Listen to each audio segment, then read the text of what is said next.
सदियों से पश्चिम ने जो खोज किया, उस खोज के आधार पर हमेशा यही परिणाम निकला कि जीवन संघर्ष है।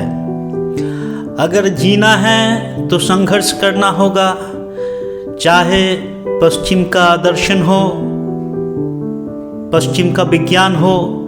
इसी मनोभावना से प्रभावित होता रहा और आखिर तक उन्होंने एक ही परिणाम पर अपना मन को कायम रखा, वो है संघर्ष, संघर्ष और संघर्ष।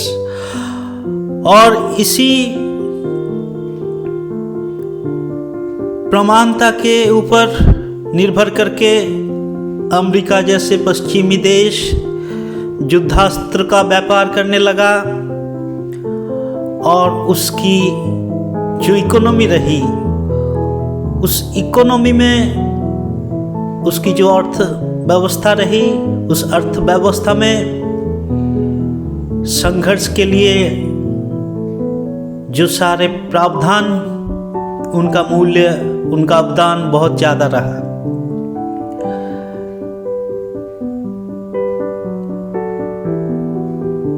परंतु अगर आप बुद्ध के पास जाओ तो उनका दर्शन बिल्कुल अलग ही है। वो नहीं कहता कि जीवन संघर्ष है, बुद्ध कहता है जीवन दुख है। इस दुख का लिटरल अर्थ आप ना पकड़े, परंतु समझने के लिए आपको समझना पड़ेगा कि बुद्ध का कहने का मतलब था जीवन दुख है, परंतु संघर्ष नहीं। बुद्ध ने कभी नहीं कहा कि जीवन संघर्ष है, जैसे कि पश्चिम ने हमेशा से अपना मत यही दिया। पश्चिम का विज्ञान भी इसी आधार के ऊपर विस्तृत हुआ है कि जीवन संघर्ष है। परंतु बुद्ध के पास अगर आप जाओ, अगर पूर्वी देशों के दर्शन के ऊपर आप थोड़ा आलोक दो, तो हमेशा से संघर्ष की बात नहीं कही गई। परंतु भारत जैसे देशों में संघर्ष के परिवर्त में एक वाक्य का, बहुत ज़्यादा एक शब्द का आप व्यवहार देखोगे, जिसका अंग्रेजी में अर्थ होता है कोऑपरेशन, सहयोगिता। जीवन संघर्ष से नहीं, सहयोगिता से चलता है। ये खोज बुद्ध के समय में बहुत पहले ही हो चुका था। इसके लिए उसका दर्शन सहयोग की दर्शन के ऊपर विस्तृत है। बुद्ध का कोई भी आप बात देखो, कोई भी दर्शन देखो, कहीं पर संघर्ष की बात नहीं है। और पूर्व में लाओ त्सो के पास जाओ तो लाओ त्सो कहता है अगर तुम संघर्ष करोगे तो हारोगे। जब भी आप संघर्ष करते हो तभी हार जाते हो, और जब आपके लिए हार आता है तो आपके लिए वो दुख लाता है। इसके लिए संघर्ष से बचो। जीवन ऐसे ही दुख है और उससे संघर्ष करके दुख को बढ़ाना क्यों? बुद्ध का ये सीधा सा दर्शन है। कुछ दुख हम चाहकर भी कम नहीं कर सकते, लेकिन कुछ दुख हमारे हाथों में है। आप संघर्ष करके कहीं तक नहीं पहुंच पाओगे, और जिस दिन आपने संघर्ष करना छोड़ दिया, जीवन ऊर्जापूर्ण हो जाएगा, जीवन संगीत हो जाएगी और अमृत का वर्षा हर तरफ से होने लगेगा। परंतु एक डर ताकि हम हार ना जाए, एक डर ताकि हम खो ना जाए, इस कारण से संघर्ष की बात, संघर्ष की योजना हमेशा हमारे मन में चलता रहा। और पश्चिम में इसी धारणा को जीवन जीने की अंतिम मूलता बना ली। इस कारण से पश्चिम का दर्शन और पूर्व के दर्शन में काफी विरोध रहा, और विरोधता के भी आभास जो रहे वो पूर्व में सहयोगिता की रहे।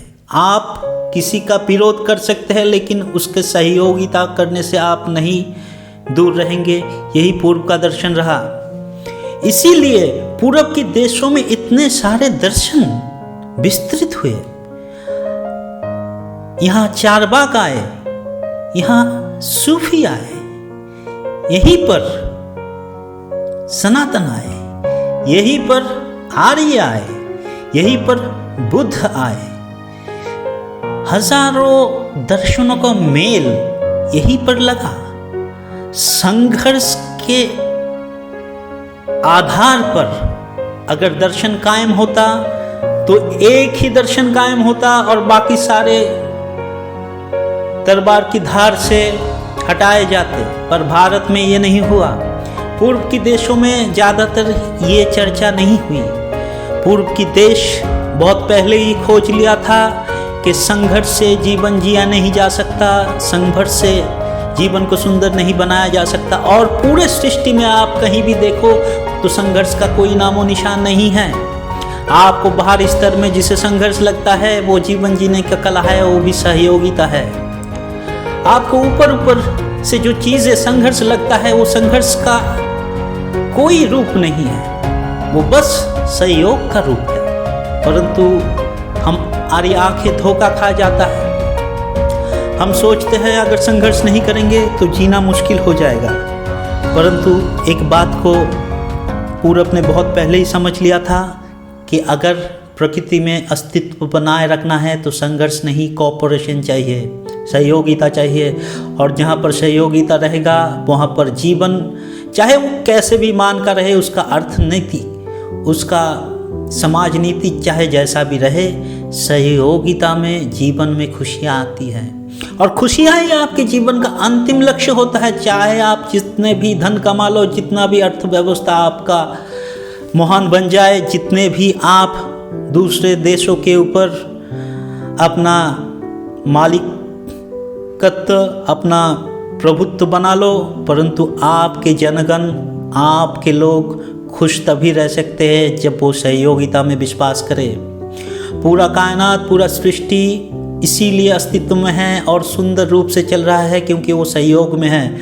और आप जिस दिन से सहयोग करना शुरू कर दो, संघर्ष करना छोड़ दो जीवन के ऊपर, जो समाज इस पश्चिमी दर्शन को आपके अंदर पहले दिन से जोर से बसाने का कोशिश कर रहा है, वो है संघर्ष करो। परंतु कहीं भी कोई संघर्ष नहीं, बट सहयोगिता है। आप अपने दृष्टि को परिवर्तित कीजिए और संघर्ष को सहयोगिता में बदलिए और देखिए जीवन सुंदर है, आनंदित है।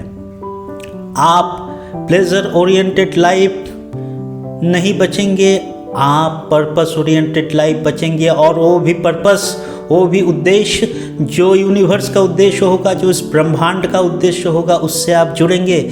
ना ही छोटे मोटे उद्देश्य, ना ही छोटे मोटे प्लेजर ड्रिवन अपनी देह की तल में आपकी विकास के लिए जो सारे काम हैं, देह की पूर्ति के लिए, देह की मोह की पूर्ति के लिए जो सारे विकास है, उनसे भी बड़ा कुछ आपको प्राप्त होगा।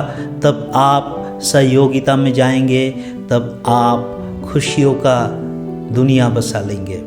इसीलिए संघर्ष करना हमें छोड़ना होगा और सहयोगिता को अपनाना होगा।